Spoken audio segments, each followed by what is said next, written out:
citizens defending their homes to students bringing guns to school, what should be done about this?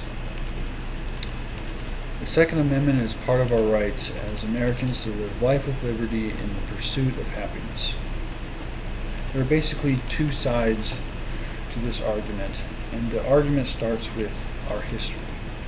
What was our founding fathers' original intent in writing the Second Amendment? Well, I believe there are basically two views to this. The traditional view and the modern view. The traditional view states that the Second Amendment is an individual right, while the modern view says the Second Amendment is a state right in which the state assigns people to forms militias like the National Guard and such. So which one is it? Allow me to let our founding fathers speak for me. Noah Webster, a Federalist and an attendant at the state conventions, says, "Before a standing army can rule, the people must be disarmed. As they are in almost every kingdom of Europe, the supreme power in America cannot enforce unjust laws by the sword, because the whole body of the people are armed, and constitute a force superior to any bands of regular troops that can be, on any pretense, raised in the United States." And then my second quote is from Patrick Henry. "The great object is that every man be armed. Everyone who is able may have a gun." So now that we can see that the Second Amendment is an individual right, why do people feel we should ban it or regulate it to the point in which we can't exercise it? Now, going back to the modern view again, the modern view basically resulted from basically three things. One, the fear of gun violence, gang shootings and assassinations, and then from those on a quest for peace. If we get rid of all the guns, we'll be one step closer to peace. And then from politicians as well. Politicians whose agenda is on making our country easier to police. If we get rid of all the guns, basically the theory is we eliminate crime altogether. We eliminate one extra weapon that has to compete against police officers. So, would it be safe to say that there is an agenda against the Second Amendment? I would say yes. Based on the top three, the 3 points discussed earlier, yes. So how would it be promoted? Well, first it'd have to be promoted by hysteria of some kind. Basically, hysteria is taking traumatic incidents and slapping a label of blame. For example, you take like the Columbine shooting and say, like Michael Moore basically stated that the Columbine shooting would have never happened if guns were banned completely.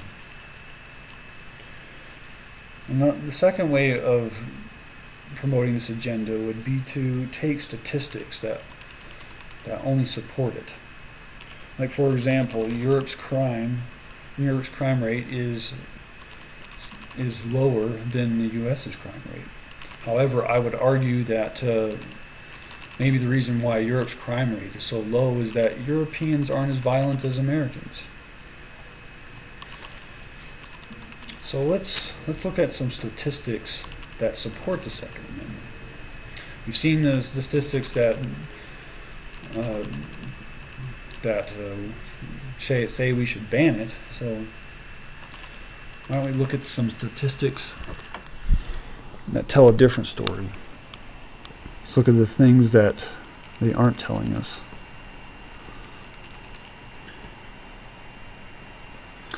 So here's a fact sheet from the Gun Owners of America. Basically, this fact sheet is to show that guns can save lives. And due to time restraints, I can only show you one quote or one statistic. As many as 200,000 women use a gun every year to defend themselves against sexual abuse.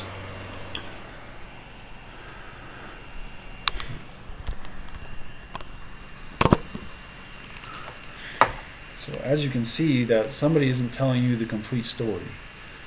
There's a whole page of stuff here that basically gives some great support for owning guns and why we should continue to support the Second Amendment. So, if there is an agenda against the Second Amendment, how would this be accomplished? Well, again,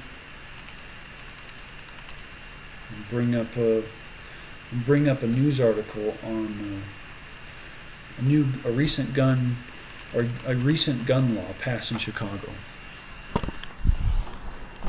And supposedly this gun law is less strict than the one they previously had, but basically this gun law prevents. There's a little video right here that explains the whole story. Again, I don't have time, so basically this gun law makes it impossible for people to legitimately own a gun. You can only take it out. You can't take it outside or anything like that. Which means if you go to a gun store to buy it, then how are you going to get it home? Anyway, that's an article for you to check out later on if you get the chance. So, what are the expectations that we can expect out of government policy? Well, from the politicians that I mentioned earlier, it'd be gun laws would be devised for making policing easier. What should policy be, though? Policy should be on what allows people to safely exercise their rights. Keep guns in the hands of citizens and out of the hands of criminals.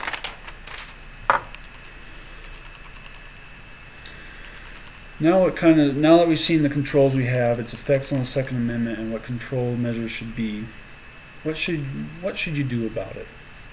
Well, I would say you need to stay informed on politics with the Second Amendment. Get out there and vote. Call your congressman. Remember, keep guns in the hands of citizens and out of the hands of criminals. Our Second Amendment is a crucial part of our heritage. It's a means to protect ourselves from criminals and our rights from tyranny. I hope that through my presentation of the history of the Second Amendment, the agenda against it, the use of gun registration will move you to protect our rights.